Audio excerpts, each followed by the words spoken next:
All right, welcome back to today's Solid 60 with Selena, your solid planner. As you continue to plan those rules and the routines and procedures, remember that there is a difference between what and how and your why. What is that directive? What you're asking them to do. If your emphasis is on the what, it's going to just constantly create more and more of a divide because it's a directive. You have to give the what, but do you need to emphasize the what?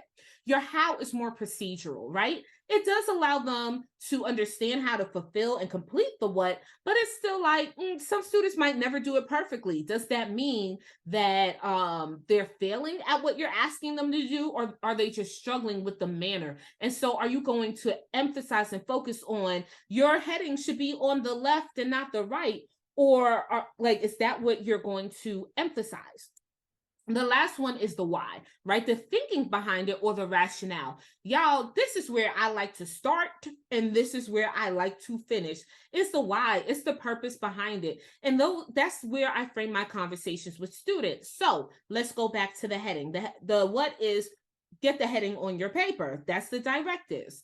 The how. Now, my preference might be just like name, date, class period, and on the left side. The why, because you need full credit for your work. And I say all the time, what you worked so hard. Look at this response that you gave me. But if you don't write your name, I'm just like, wait, huh? So the why is I want to give you credit for your work. I want to see your learning. I want to know that what I'm reading belongs to you. And if you don't have your name on the paper, how will I ever know? Well, Miss Stone, why the class period? Baby, because I got three students with the same name.